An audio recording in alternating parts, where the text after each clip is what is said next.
My name is Miss Linda. I'm one of the youth programmers here at the Nixon Library in Jacksonville. Each week that we have these few readings, we have an activity. This week's activity is a word search that is most wretched and horrible. You can find this word search when we do our after-school feeding, which is from 4 to 5:30 at the back entrance of the Nixon Library. Or you can pick them up via curbside service, available Monday through Saturday from 9 a.m. to 6 p.m. We would like to take this time to thank HarperCollins Publishing for giving us permission to read this book. We would also like to thank the author, Lemony Snicket. Where you are going, the atmosphere smells faintly of horseradish. Without further ado, let's get started. A series of unfortunate events. Book 1, The Bad Beginning. Chapter 6. The next morning, when the children stumbled sleepily from their bedroom into the kitchen, rather than a note from Count Olaf, they found Count Olaf himself. "Good morning, orphans," he said.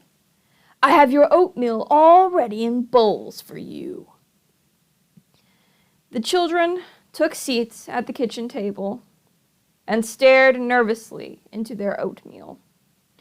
If you knew Count Olaf and he suddenly served you a meal, wouldn't you be afraid there was something terrible in it, like poison or ground glass? But instead, Violet, Klaus, and Sunny found that fresh raspberries had been sprinkled on top of each of their portions. The Baudelaire orphans hadn't had raspberries since their parents died, although they were extremely fond of them. "Thank you," Klaus said, carefully, picking up one of those raspberries and examining it. Perhaps these were poison berries that just looked like delicious ones.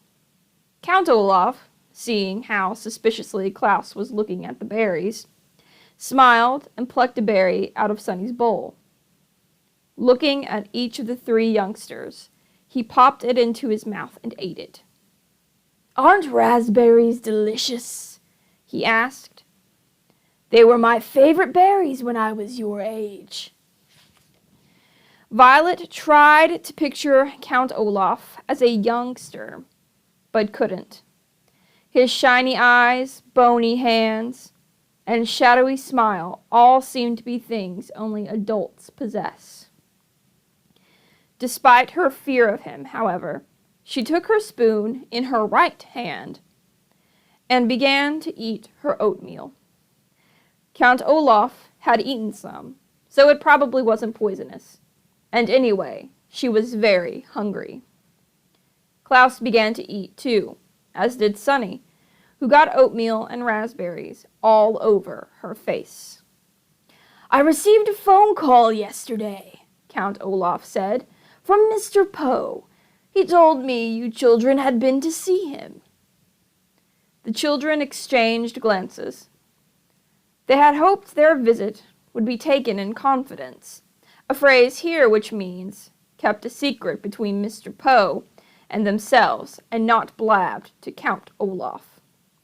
"Mr. Poe told me," Count Olaf said, "that you appeared to be having some difficulty adjusting to the life I have so graciously provided for you.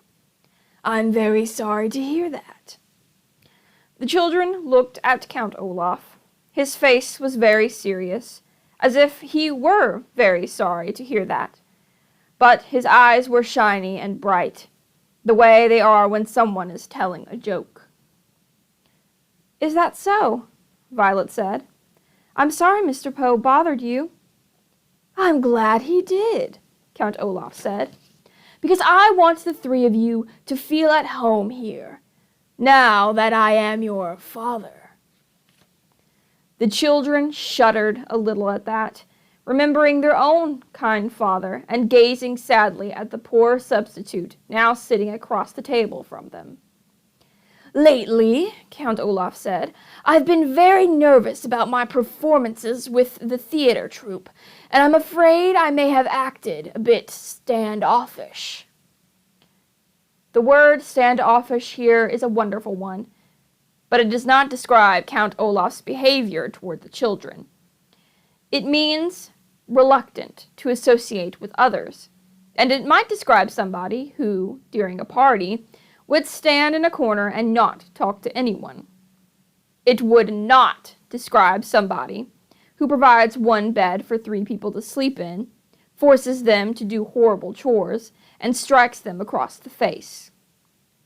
There are many words for people like that, but standoffish is not one of them.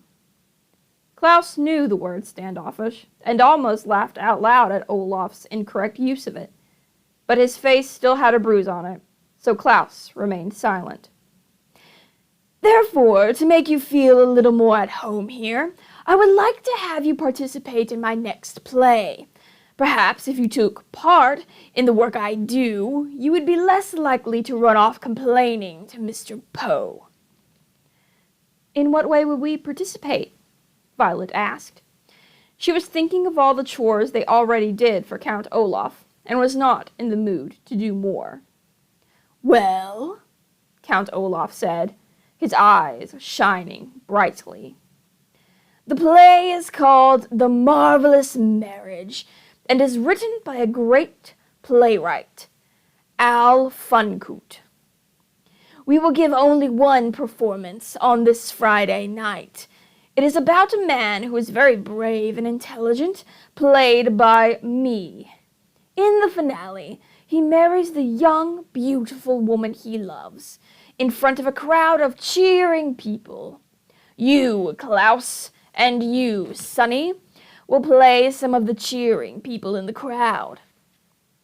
But we're shorter than most adults, Klaus said. Won't that look strange to the audience? You will be playing 2 midgets who attend the wedding, Olaf said patiently. And what will I do?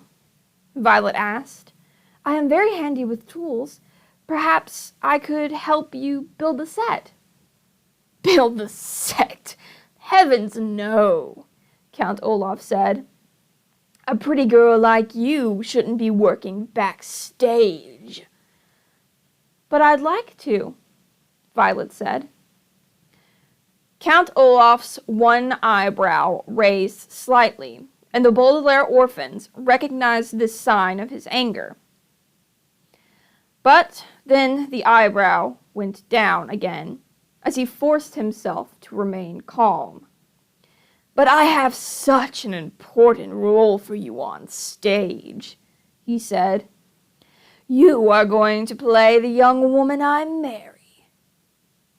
Violet felt her oatmeal and raspberries shift around in her stomach, as if she had just caught the flu.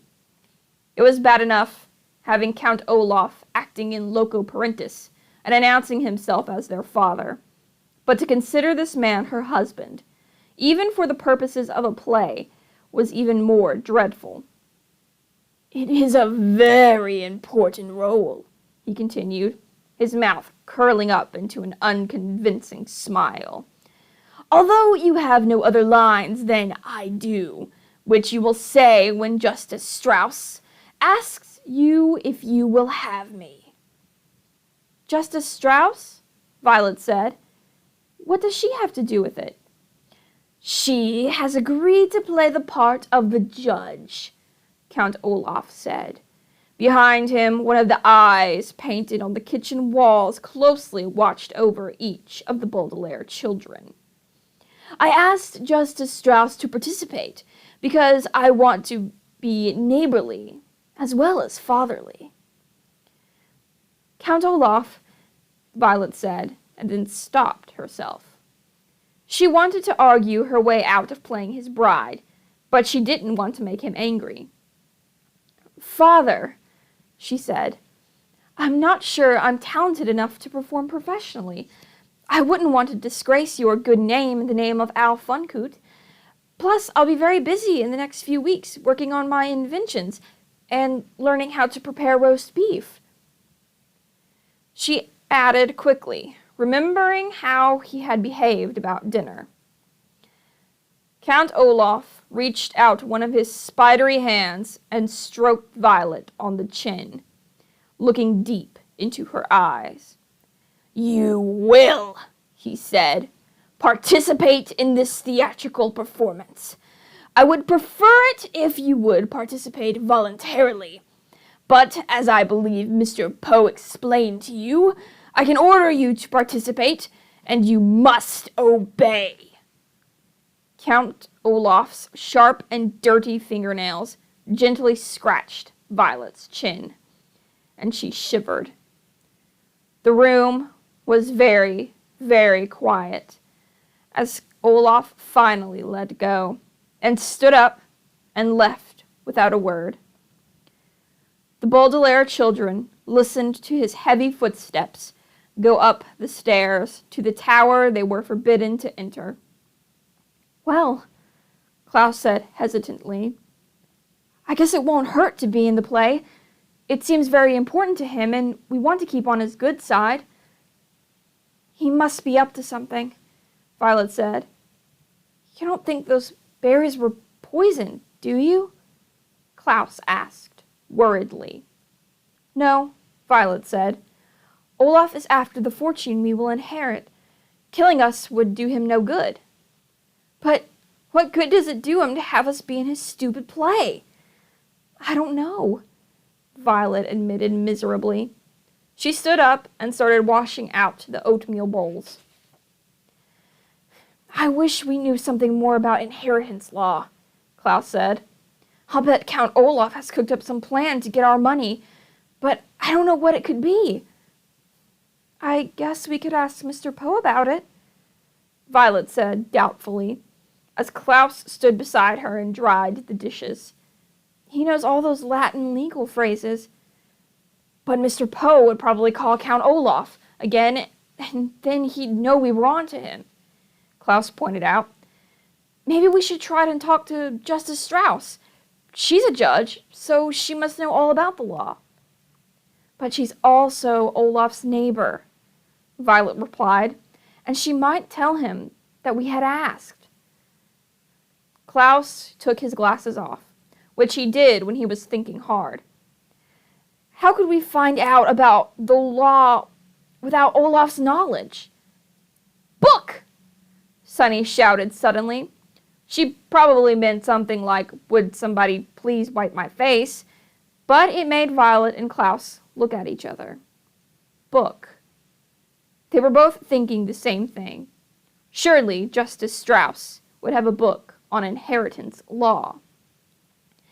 "Count Olaf didn't leave us any chores to do," Violet said, "so I suppose we're free to visit Justice Strauss in her library." Klaus smiled. "Yes, indeed," he said. "And today I don't think I'll choose a book on wolves." "Nor I," Violet said, "on mechanical engineering. I think I'd like to read about inheritance law." "Well, let's go," Klaus said. "Justice Strauss said we could come over soon, and we don't want to be standoffish."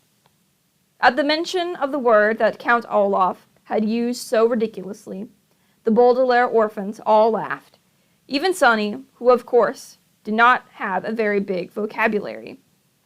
Swiftly, they put away the clean oatmeal bowls in the kitchen cupboards, which watched them with painted eyes.